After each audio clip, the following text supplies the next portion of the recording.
The 311 Response Center is the main gateway to city services. As small as our population is, we do take a lot of requests.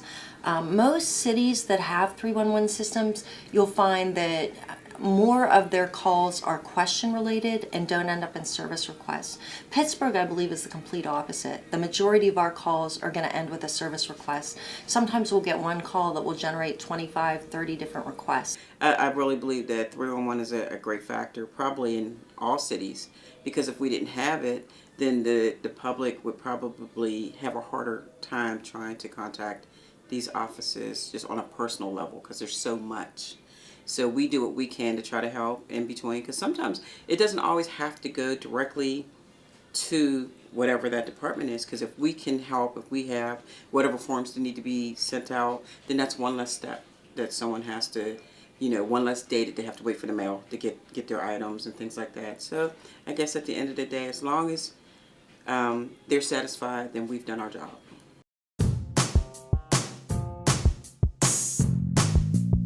Citizens can contact us a variety of ways. We have live operators. We've expanded our hours from 7 a.m. to 7 p.m., which is exciting. Different hours, odd hours, feel free to call us and leave a message at 311. It answers 24 hours a day. And then we also have 311 postcards that we'll pass out at community meetings that you can fill out and send in. Those are postage paid.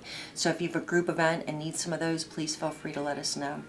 We also have a Twitter account, and our handle for that is @PGH311. And we can actually process service requests through that handle and send back your service request ID number.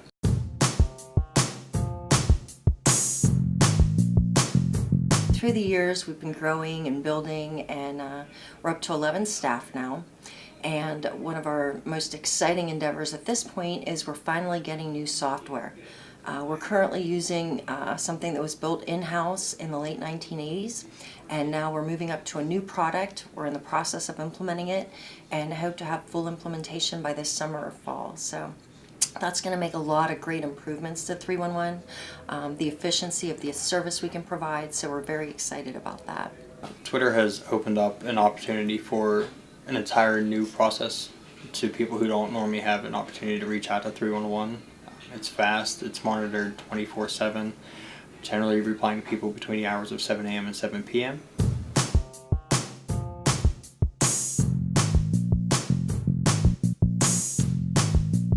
It can be challenging at times to respond to a certain person's needs with only 140 characters, but there's a few times where we have to send multiple tweets. We're making our website more self-service, so people will be able to go in and find the answers to questions they need without having to contact us. It makes it a lot more convenient. We'll be building the knowledge base that goes along with that. For years, updating and putting more information in so that we can try to address everyone's needs. This is the type of job where you have to have an open mind, have to have compassion, and you have to listen. Because you can easily not understand what someone says, and then it just doesn't end well. So we try to make sure that each person and their concerns, we make them aware that we are very serious about what it is that they're bringing to us, and that we want to help them, and we want to give them that feeling of it's not so much like a machine. I'm a real person when I answer the phone, and let me do what I can to help to assist you.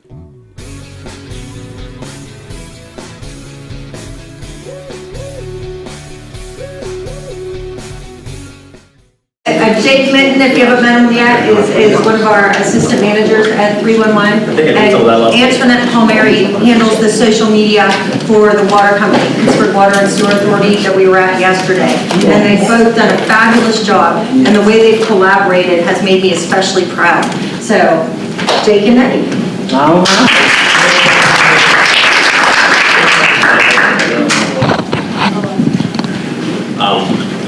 So Wendy introduced her as Antoinette. She's Nettie. When we first, It's Nettie.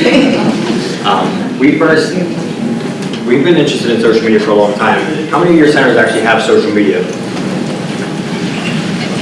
We did have it. Public Affairs took it over. Yeah, from so the that's city. our county Yeah. administration took it over. Yeah, it's been a terrible time.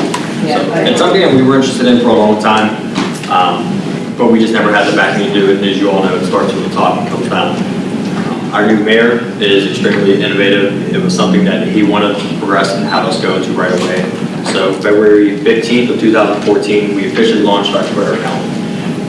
I had never had my own Twitter account, never tweeted before, wasn't a fan of it. I do a lot of Facebooking, and I'm sure a lot of you have different Facebooks as well. So being kind of new to it, I reached out to people and had people reach out to me to make sure that we got it off on the right foot. It's kind of an interim thing to see how it went. And Nettie has been just the biggest help. She helped us get our feet wet, get them underneath the bus, and actually get established as a Twitter account for the government.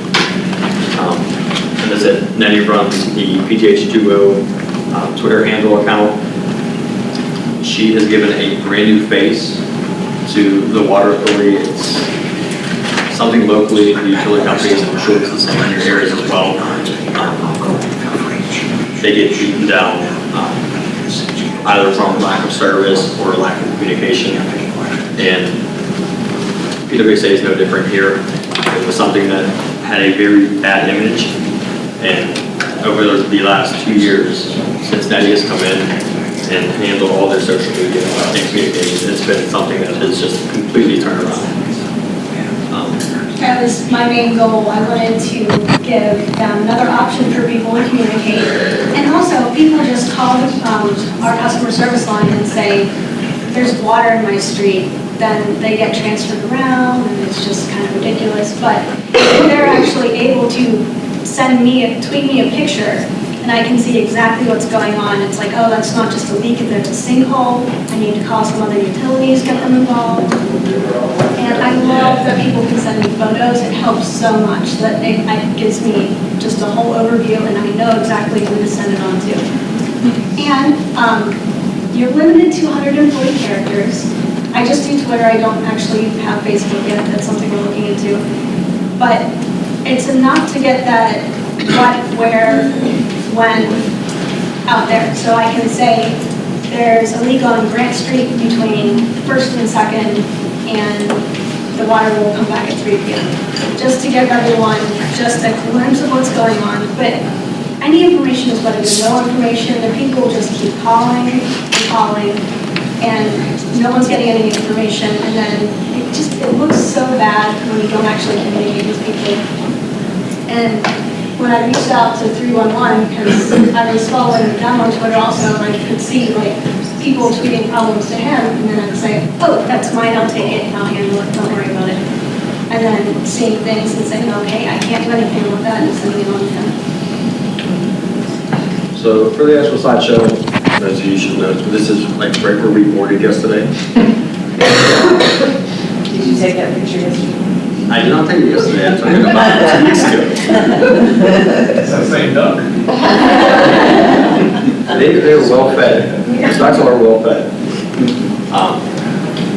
Here's 2 little cartoons. I think we overestimate and underestimate people a lot of times. The top one, we have a lot of millennials, a lot of older folks that are getting involved in social media. It's not something that was traditional.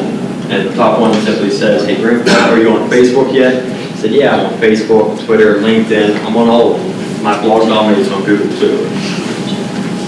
The child, being a youthful person, is just confused because it's not something that traditionally we're used to. And And then there's also the other side of it where people are afraid of change. Social media is where it's at. It's going to be in your call center eventually if it's not already. So the second one, a little bit different humor, but it says, let me put your mind at ease. You do not get a social disease from social networking. It can only benefit you. Even if you do it in the smallest way possible. Just put yourself on Twitter. You don't have to take requests, but you can let people know what's going on. You're paving a street. There's a water main break. Just things that will hit a broader audience. So what is social media? It's just a new way to reach people. We have a younger community in Pittsburgh. The population is just growing. The only person I talk to on the phone is my mother. And you better. Daily. I don't use my phone for anything other than social media or email, and it's a growing phase. So what we use at the Pittsburgh 301 is Twitter. Twitter is our primary social media account. We have a program called Nextdoor, and I don't know how many of you are familiar with it. It is fantastic. It's something that you should reach out to them for as well. Nextdoor, it's a private, a neighborhood private social media network where you have to confirm through a multitude of ways that you reside in that area, and then it's only people who live in that neighborhood that are part of that group. So It's not anonymous. You have your name, you can put photos on there, and everyone knows you're actually involved in that neighborhood. It's almost like a neighborhood watch group. That's Because someone essentially can what it say, someone was up and down South 18th Street checking doors on cars. If you parked there, I would go make sure your car's okay. So, as of right now, there are more than 60,000 neighborhoods and communities that have linked together with Nextdoor. We were fortunate enough to join with them March 24th, 2014. And it was a growing thing. We have a lot of departments who man their own accounts through it. It's something we tweet out if there's going to be paving, if there's water main breaks. And PWSA is also evaluating coming onto Nextdoor. Is that a social media type thing where you just, like Facebook? It is. It's like having Facebook, but only for the people who live in your general area. So you can. Like, there's carpools. This one here says. It's a website and it's an app. So you can do both. Or It's a purchase price, right? No, free charge. No, free. Can I just say one thing about Nextdoor? It's incredible in Denver. We are seeing it used really big in Denver, and it's done by neighborhood. Yeah. So neighborhoods, it's really focused on that one neighborhood, and then beyond the neighborhood, you can actually talk to the neighborhoods that connect to you, and then you can actually send out then a blanket email to the entire Nextdoor community. So it's a great way to communicate with citizens. Or Now, send a we have it in our message to a specific neighborhood. part. To a specific part, yeah. So if there's a road closure that's in effect one particular neighborhood, it's a great way to reach a targeted geographical audience. How is that different than a Facebook group page? So Facebook is just public. If I post something, and you can change your post so it only reaches a certain audience. But this is just specific to, you can send one mass message to all 90 neighborhoods. Is that how many we have? To all 90 city neighborhoods. Or there's a league on East Carson Street as well. It's Southside Flats here. You can just message those people that will be affected in an area. You're going to be without water for 4 hours. It's different from the group pages because on Facebook, anyone can add people to the groups unless it's a closed thing. So you don't know if all the people, even if you make a neighborhood group, are really in that neighborhood. But with Nextdoor, you are in that neighborhood. And if you move and you change your address, they will put you in your actual neighborhood in the program. So how does the city get the message out? If it's having this by geographical area, does the city have access to all of the neighborhoods, or how does that work? We do. We have a governmental layer, and it'll allow us to individually reach out to you or to you. And at the same time, if there's something citywide that's going on, an event's coming up, the Pittsburgh Marathon, a great race, we can let all of you know what's going on, road closures all at once. Those are large races here that consume a lot of road closures throughout many of the neighborhoods. Right, okay. So ideally with that scenario, you would go to your Twitter account and you would put it on your account and then you would blast to next door. So you're fixing, but maybe being redundant. In some ways, I mean, we're going to reach people in a multitude of ways. We have the general media here that loves 311, both for the good and for the bad. So anytime we have something going on, the media is on top of it. They get press releases from the mayor on a daily basis and something that they share. We have a Twitter account. The city of Pittsburgh maintains their own Twitter account as well. So there are some of the same messages going out. Some of the same people will see the same message, but we are reaching a different audience at the same time. Like I said, I don't make phone calls. I use Twitter for everything. I haven't seen the news on television in probably 2 or 3 years now. So I get everything from Twitter. And so one of the top things about Twitter is you get 140 characters. And that can be hard sometimes to gather what is wrong. But at the same time, it cuts out a lot of the excess information that you don't need. So it's been beneficial in a lot of ways. Twitter itself supports 33 different languages. You can send us something in any language that you speak, it'll translate. We'll know how to help you. The numbers are skewed a little bit. They are a little bit higher now, but 80% of users are on their cell phones, and there are more than 302 monthly active users on Twitter. We don't have many people who live in Pittsburgh, but you're reaching that audience. Hashtags are important. We hashtag everything with Pittsburgh. It draws in a wide variety of people, not just residents, but people who either visit the area or are commuting to the area. Hashtags are a way to follow something. So if you're interested in a sports team, you can set up alerts just for that hashtag. So if I want to know what the Pirates are doing, I'm not at the game, I can just check my phone, go to that hashtag, and I can see, oh, they're sucking tonight, let's call me. Or like retweet things that are funny. And But for GCS, the Pirates are going to win tonight. It'll be a great game.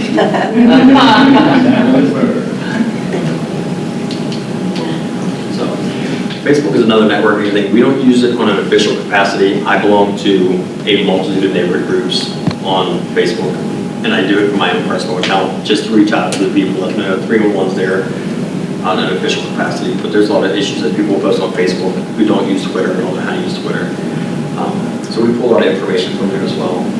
Facebook is far and away the largest of the social media sources. Twitter is not far behind. So as I said, we initially launched February 15th of 2014. It's kind of an interim thing backed by our Department of Innovation and Performance and our mayor's office. It has gone so well that we've had more than 20 other departments sign on with their own Twitter accounts. Our city parks department has one. Our police departments have them now, so that they can tweet out in their local, in their local areas. I think a big thing with our Twitter accounts, our social media in general, is building relationships with people. We talked the other day about people's expectations on response times. When we first started, I monitored Twitter 24/7. I was tweeting people back at 1, 2 o'clock in the morning when they were coming in. Got old fast. So we typically operate from 7 to 7 now, which is our general office hours, and if there's something important that comes in after, we'll address it. But reaching out, letting people know that you're there, it's easier than sitting in a queue. I think our queue time, we have a recorded message, I think it runs about 1 minute and 17 seconds. And it offers a lot of information that you may need before you even get to us on the phone. But that being said, I don't like waiting in the queue, so I would tweet 311. So having a direct response and a quick response is something that builds a lot of relationships with folks. And we talk about me and Nettie having a partnership. I don't have to monitor my account all the time. If something comes through and there's a water leak or water main break, we go back and forth with each other's accounts, and I'll get a message from Nettie. Hey, there's a water leak. I'm taking care of this. Don't worry about it.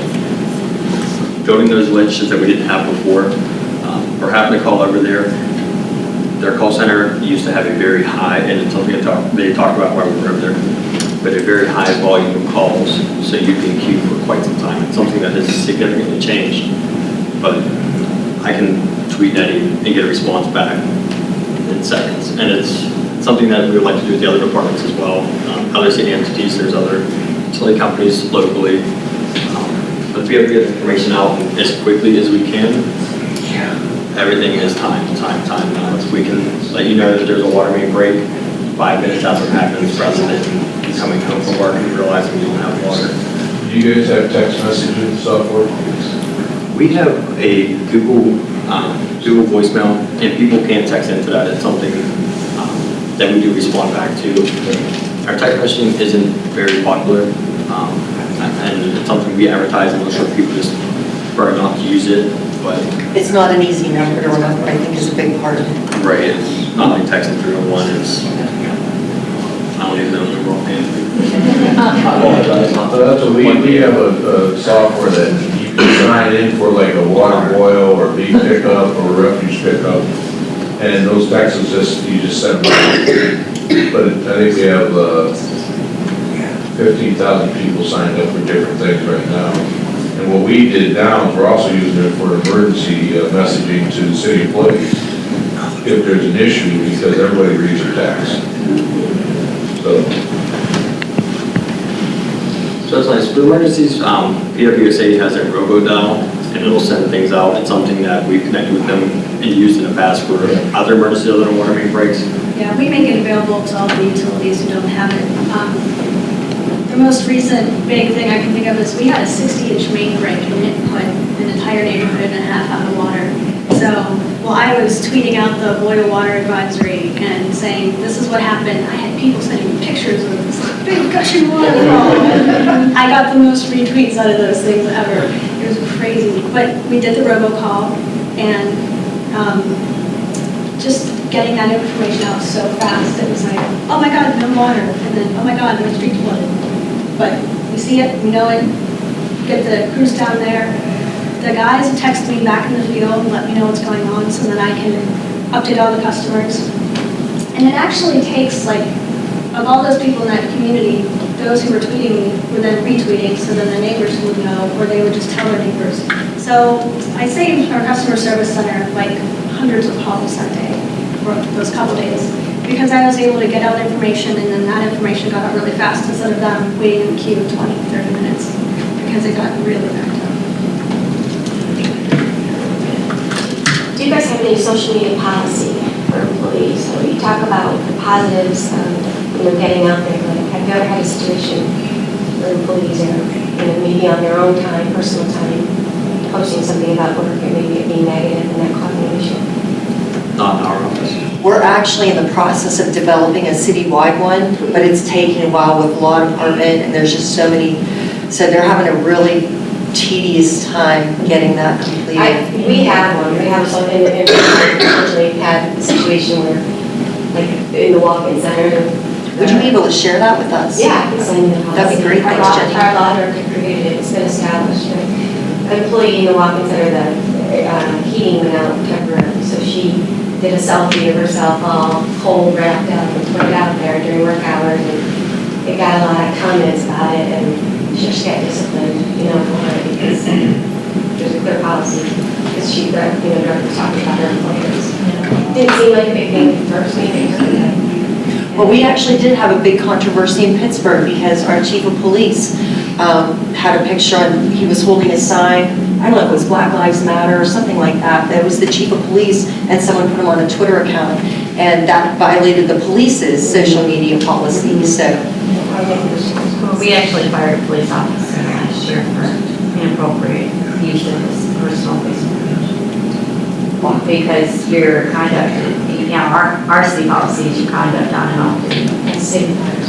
Yeah, we had a council member who got raped over the course of people on his Facebook page. Once you identify yourself as a city employee, and like I work at City of Pittsburgh, City of Alton, you put that on your Facebook page, if you're going to be appropriate. That makes sense. We haven't had any problems. have this Twitter enemy, this one guy who likes to just get on both of our cases about something, and it's like, we are aware, Adam, we are aware that this is a problem, and like, he'll just retweet the same photo over and over again. Like, we know about it, it's in the system, and here's an update. And in my case, I had a contractor who was scheduled to do it, but according to our customer, it wasn't quick enough, and one thing was fixed. But we were able to turn him from an enemy into an advocate almost. Now he's not a jerk anymore. He'll actually stand up for us if someone else starts being a jerk to us. And like, no, they actually paid attention. It's not so vulgar anymore. Yeah. Yeah. And that's another thing with social media, that you can take these people who just want to yell at you, just vent, and you can say, well, let's take this offline. I'll send you my email, I'll give you my number. Most of the time when they're yelling at you in a message, they don't actually want to talk to anybody, they're just venting. So, yeah, let's take this to my email. This is me, let's just talk back and forth, what's your problem? I'll put you in touch with the right people, have them call you back or give you their numbers. And then I've gotten so many responses of they actually pay attention, someone's really monitoring this account, thank you so much. It makes me feel like I'm really helping people, and I'm taking responsibility for things, and I'm really trying to improve our image. Because right now it's like, oh, videotape sucks, our water is on and off, pipes are falling apart. You know, they're doing their best. It's actually a lot of this live is for. It's about standing out and going the extra mile. That's Nettie through and through. You know, she has taken a lot of people. Adam is who she was referring to before, in particular offline. And just really reaching out, establishing the fact that we're here, we want to help and make things better. So, we just had our 1-year anniversary on Twitter in February. It has been a learning experience, certainly something that has benefited our office. In that year's time, we accumulated over 4,000 followers.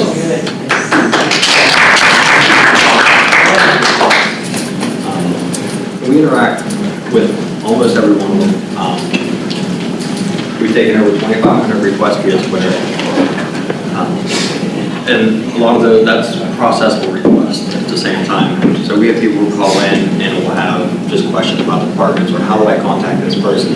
Those don't generate requests, it's just basic answers. First contact response. 2,200 of those requests are already resolved. The outstanding requests are things like painting. We're just moving into a painting season. We only close out requests until there are concerns about cost. So, and that's why there's significant variability. On top of this 2,500, like I said, we have a lot of first contact response that are automatically resolved. We don't have to go any farther. We address their concerns. I like to show that we are human beings on the other side of it, that we're not robots. So daily I tweet out city history or city facts.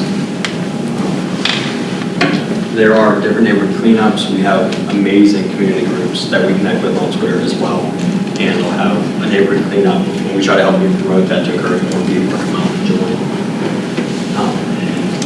We retweet a lot of other entities. The USA, I retweet more than anyone. A lot of water line or service line issues, just like people know what's going on in their area. We have some Twitter initiatives coming up. It's a tweet night with the mayor, something that they are working on. We actually did a Reddit night with the mayor. They do like that. They've done it on a couple of different things. We have like Mayor's Night In, where the community can come into the mayor's office and meet with him and his board of directors, or chiefs and staffs. Excuse me. Did the mayor do an AMA? Is that?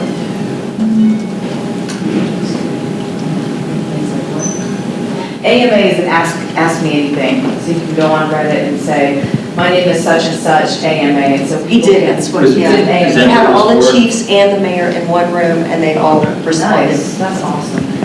Love it. He is totally so technical savvy. Like, he was tweeting long before he was mayor, and just following all his, he loves hockey. So you could just follow all of him. He's definitely at the game. He's doing pictures of him and his buddies and stuff like that. another very busy mayor, he still operates his own Twitter account. Everything you see comes directly from him. He doesn't have somebody handling it for him. He is very hands-on. So something else we're looking into is trying to get a bigger audience. There are a lot of people who don't know how to use Twitter. It's something that we may be going to different senior centers or community centers to teach people how to sign up and how to actually operate it and reach out to us and reach out to other city departments. And we're going to be cross-training in the office. There's a lot of people in the office who are great employees, and you guys got to meet some of them here, which everybody will never meet. But teaching them how to use social media is something that's a benefit them moving forward. I traditionally handle all of it, but as an office, if we can do it together, if I'm out or I'm here, someone else will be handling it back in the office. Yeah, I'm the only one that's waiting for small authority, and I've been working on and off all day, which is why I'm charging my phone. So these are just some of the great feedback that we got from some of the people. Again, we started off, it was February 15th, 2014. This is a month later, and people were just ecstatic that our office has joined Twitter, that we've reached out there and joined. We're in 2015, and we just joined last year. So we were a little behind, but people were just extremely happy. They're getting responses, and they're letting us know that we're taking care of their issues. JJ Abbott said, potholes in Pittsburgh 311 are a great job. Engagement technology through government is reaching people. And this is one of my favorite. This is when I was working 24 hours a day on Twitter. This was a 2-hour minute about employees working well beyond the normal scope of office. And this is a little bit about stepping outside. We all know how to answer a phone and handle people over the phone. We're trying to do a little bit more community engagement, but this was something that came through our office via Twitter, and a woman, as you see in the video, walked across a crosswalk and we had a steam valve that had let loose.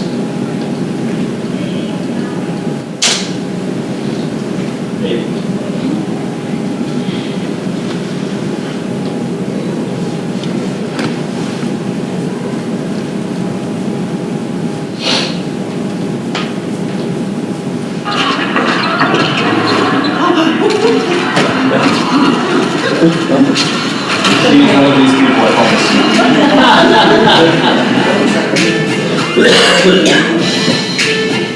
She contacted our office and we contacted the news channels.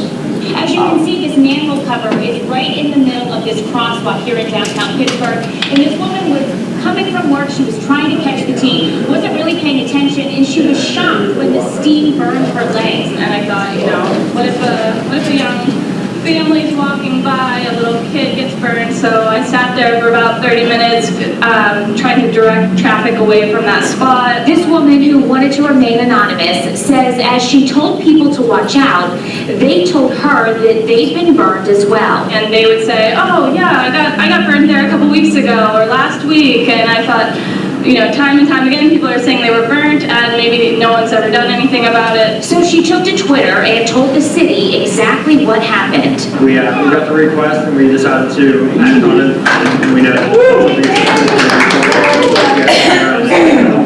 and get it over to the proper authorities. Jake Minton is one of the people behind Pittsburgh's 311 Twitter account. It's a new division. It was just started a few months ago. The mayor really got behind us and is encouraging people himself through Twitter to reach out for city services. Minton found out that the manhole cover belongs to Allegheny County Thermal and let their people know about the issue. In less than 24 hours, this Pittsburgh resident was able to get something done. I work with social media, and I'm surrounded by social media daily, so I know the power of our words. And if you have an issue that you think the city needs to know about, you go to Twitter, you type in @PGH311, you let them know what your complaint is. They say they have fielded about 1,000 complaints since February. Reporting live in downtown Pittsburgh this evening, I'm Courtney Brennan, Channel 11 News. There you go.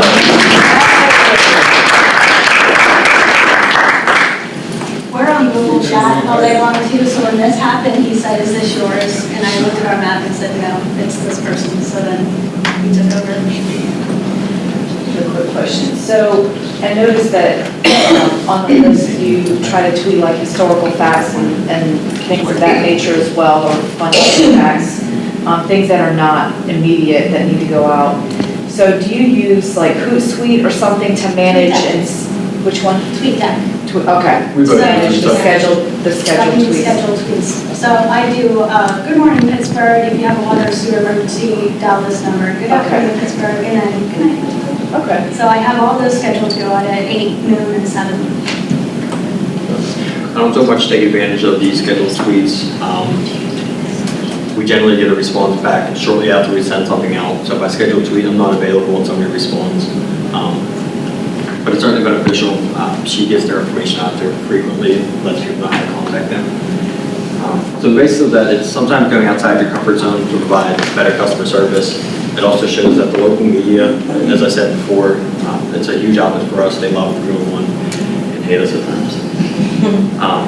But they help us get our word out there. Sorry, I'm having trouble here. Me too.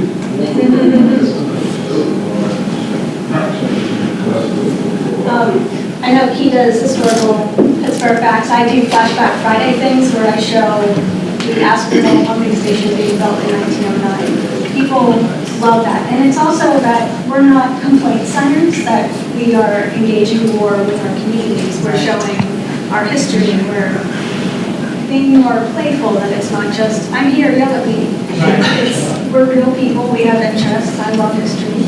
We love history, so it's like, let's do this. So then it gives us personality too. So you're not a robot. You don't have canned responses going out to people. It's not just, my water's off. Why? Thank you for reporting that. That was one of the reasons our public affairs department took over, because there weren't, they wanted to standardize the responses. So that was, they took over all the departments, Twitter, kind of rolled it into the city of Durham.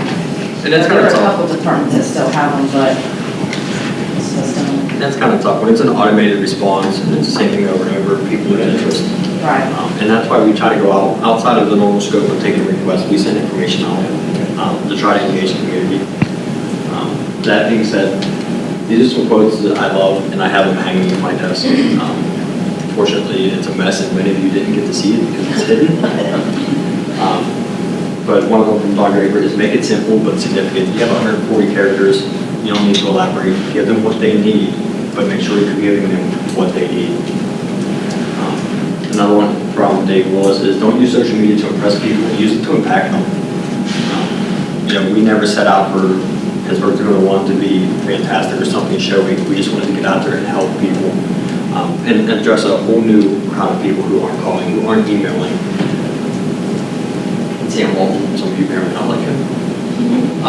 But if you love your work, you'll be out there every day trying to do it to the best you can. And pretty soon everybody will catch it. It's like fever. If people see you doing a good job and loving what you do, it's going to lead. They're going to feel that. They're going to want to do a better job themselves. So lead by example. This is my information. For all of you, I was wearing a suit today. I changed because of our last few days together at BJ for State Board. So I wore the khakis and I wore the red.